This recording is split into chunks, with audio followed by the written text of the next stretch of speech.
Welcome to Mansoor channel. இன்றைக்கி நம்ம ரொம்பவும் சூப்பரான ஒரு அரிசி பாயாசம் தான் வந்து பண்ண போகிறோம். இது வந்து பார்த்திங்கன்னா முஸ்லீம் வீட்டில் அவங்களோட கல்யாணில் ரொம்ப ஸ்பெஷலான ஒரு ஸ்வீட்டாக வந்து இதை ப்ரிப்பேர் பண்ணுவாங்க.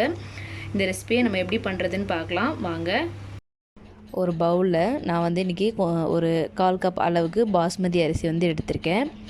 இதில் வந்து நீங்கள் வேறு அரிசி கூட எடுக்கலாம். இதில் கொஞ்சமாக தண்ணி விட்டு நல்லா வந்து நம்ம ஒரு 15 நிமிஷம் இதை அப்படியே ஊற விட்டுடலாம். இல்லை இன்ஸ்டண்ட்டாக வேணுன்னா கூட நீங்கள் ஊற வைக்காமல் கூட நம்ம செய்யலாம். ஊற வச்சு செய்யும்போது சீக்கிரமாக நம்ம அரிசி வந்து கொஞ்சம் வெந்துடும். நான் வந்து ஒரு பேனில் நெய் வந்து ஒரு 3 டேபிள் ஸ்பூன் வர அளவுக்கு ஆட் பண்ணிக்கிறேன்.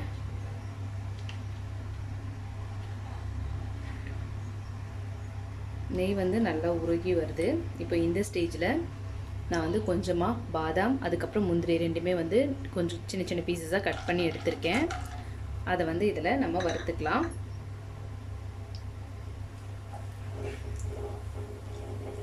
நம்ம வறுக்கும் போது இதை வந்து நம்ம கொஞ்சம் மீடியம் ஃப்ளேமில் வச்சுக்கலாம். நம்மளுடைய பாதாம் முந்திரி வந்து இந்த அளவுக்கு வறுத்ததுக்கப்புறமா நான் வந்து இன்றைக்கி 1/2 லிட்டர் பால் வந்து எடுத்திருக்கேன். பால் வந்து ஆட் பண்ணியாச்சு. நான் இதில் வந்து தண்ணி எதுவும் ஆட் பண்ணலை. இதை வந்து நல்லா வந்து கொஞ்சம் சூடானதும் நம்ம அரிசி வந்து ஆட் பண்ணிக்கலாம். நான் வந்து பாஸ்மதி அரிசி தான் வந்து இன்றைக்கி எடுத்திருக்கேன். பாருங்கள், 15 மினிட்ஸ்க்கு அப்புறமா ஊற வச்சு இதில் வந்து ஆட் பண்ணிடலாம். பால் வந்து லைட்டாக வந்து நம்மளுக்கு ஹீட் ஆனாலே போதும். ஏன்னா அரிசியும் போடுறதுனால அது வந்து நம்மளுக்கு வெந்து வர்றதுக்கு அந்த டைம் கரெக்டாக இருக்கும்.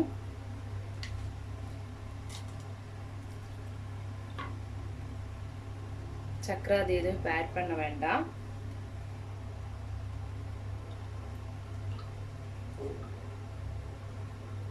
இப்போ வந்து இந்த பால்லே வந்து அந்த அரிசி வந்து நல்லா வெந்து வரட்டும். அதுக்காக இப்போ நம்ம ஒரு மூடி போட்டு மூடிடலாம். நம்ம வந்து கொஞ்சம் மீடியம் ஃப்ளேம்லேயே வச்சுட்டு இது ஒரு 20 நிமிஷம் வந்து அந்த அரிசி வந்து நல்லா வேக விட்டுலாம். ஏன்னா வந்து பார்த்திங்கன்னா நம்மளுக்கு அந்த அரிசி வந்து நல்லா வெந்து குழஞ்சி வரணும். அப்போ தான் வந்து நம்மளுடைய பாயாசத்துக்கு ரொம்பவும் டேஸ்ட்டாக இருக்கும். பாருங்கள், நல்லா வந்து பொங்கி வருது. நீங்கள் உங்களுக்கு ஓவராக மேலே எழும்பி வர்ற மாதிரியாக இருந்துச்சுன்னா நீங்கள் வந்து மேலே இருக்கிற மூடியை வந்து எடுத்துகிட்டு அப்படியே வேக விடலாம். இல்லைனா வந்து உங்களுக்கு உள்ளுக்குள்ளேயே நல்லா மூடி போட்டாலும் வெளியில் வரல அப்படின்னா வந்து நீங்கள் மூடி போட்டு வேக விடுங்க. சீக்கிரமாக நம்மளுக்கு அரிசி வந்து வெந்துடும். பாருங்கள், நம்மளுடைய அரிசி வந்து ஒரு 50% வந்து நல்லா வெந்து வந்திருக்கு.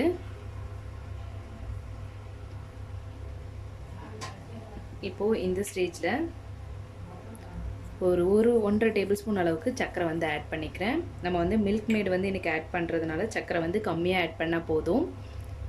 இது கூட ஒரு 1/4 டேபிள் ஸ்பூன் அளவுக்கு ஏலக்காய் தூள். இது வந்து நான் இன்றைக்கி சர்க்கரையில் அரைச்சி எடுத்திருக்கேன். இல்லை மில்க் மேட் இல்லைன்னு நினைக்கிறவங்க நீங்கள் இந்த ஸ்டேஜில் கூட சர்க்கரையை வந்து ஆட் பண்ணிக்கோங்க. உங்களுக்கு எந்த அளவுக்கு இனிப்பு வேணுமோ நீங்கள் அந்தளவுக்கு சர்க்கரையை ஆட் பண்ணிவிட்டு வேக விட்டுலாம். ஏன்னா நம்ம அந்த அரிசி வந்து வேகும் போதே கொஞ்சம் இனிப்போடு சேர்ந்து வெந்து வந்துச்சுன்னா நம்மளுக்கு ரொம்பவும் டேஸ்ட்டாக இருக்கும்.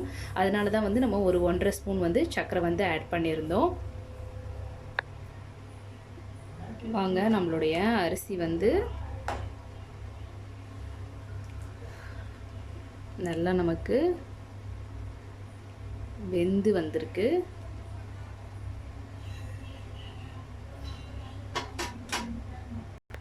உங்களுக்கு வந்து அந்த பாயாசோட திக்னஸ் வந்து ரொம்ப கம்மியாக இருக்குது, தண்ணி இன்னும் கொஞ்சம் வேணும்னா நீங்கள் கொஞ்சமாக வந்து தண்ணி வந்து உங்களுக்கு ஆட் பண்ணிக்கலாம். எந்த அளவுக்கு வேணுமோ அரிசி வெந்ததுக்கப்புறமா.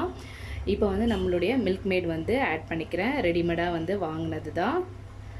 நான் வந்து நம்மளுடைய இனிப்புக்கு தகுந்த மாதிரி நான் வந்து இன்றைக்கி எடுத்திருக்கேன். உங்களுக்கு எந்த அளவுக்கு இனிப்பு வேணுமோ நீங்கள் அந்த அளவுக்கு நீங்கள் வந்து ஆட் பண்ணிக்கலாம். ஆட் பண்ணிவிட்டு நல்லா மிக்ஸ் பண்ணி விடுங்க.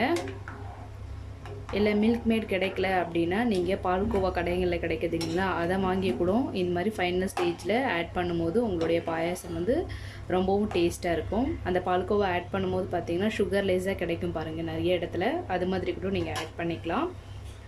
இப்போது இதில் வந்து நான் வந்து கொஞ்சமாக வந்து கலர் வந்து எல்லோ கலர் வந்து ஆட் பண்ண போகிறேன். பார்க்க வந்து கொஞ்சம் நல்லா சூப்பராக இருக்கும் அப்படின்றதுனால உங்களுக்கு கலர் வேண்டாம் அப்படின்னா நீங்கள் அப்படியே யூஸ் பண்ணலாம். அப்படி இல்லை அப்படின்னா நீங்கள் குங்குமப்பூ இருக்குதுங்களா, அதில் ஒரு 5-6 குங்குமப்பூ அந்த இதழ் வந்து எடுத்து போட்டிங்கன்னா உங்களுக்கு கலர் வந்து சூப்பராக கிடைக்கும்.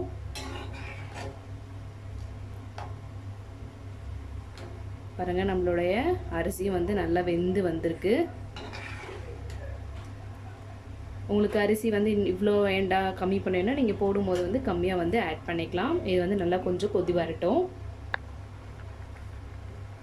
பாருங்கள், நம்மளுடைய சூப்பரான அரிசி பாயாசம் வந்து சூப்பராக ரெடி ஆகிடுச்சு. இந்த ரெசிபி வந்து பார்த்திங்கன்னா மோஸ்ட்லி வந்து முஸ்லீம் வீட்டில் தான் வந்து அதிகமாக பண்ணுவாங்க. அவங்களோட ஃபங்க்ஷன்ஸில் வந்து இந்த மாதிரி இந்த பாயாசம் வந்து அதிகமாக யூஸ் பண்ணுவாங்க. இந்த ரெசிபி வந்து நம்மளுடைய சப்ஸ்கிரைபர் மகேஸ்வரின்றவங்க கேட்டிருந்தாங்க. கொஞ்சம் நாளைக்கு முன்னாடி கேட்டிருந்தாங்க. கொஞ்சம் டைம் எல்லா இடத்துல டிலே ஆகிடுச்சு. சாரி மகேஸ்வரி. அவ்வளோதான், நம்மளுடைய அரிசி பாயாசம் சூப்பராக ரெடி ஆகிடுச்சு. இந்த ஸ்டேஜில் நம்ம அடுப்பை ஆஃப் பண்ணிடலாம். ஒரு சூப்பரான பாயாசம் வந்து டிஃப்ரெண்ட்டாக இருக்கும். நீங்களும் உங்கள் வீட்டில் இதை செஞ்சு பாருங்கள். செஞ்சு பார்த்துட்டு எப்படி இருக்குன்னு கமெண்ட் பண்ணுங்கள். உங்கள் ஃப்ரெண்ட்ஸ்க்கு ஷேர் பண்ணுங்கள். சப்ஸ்கிரைப் பண்ண மறந்துடாதீங்க. தேங்க்யூ.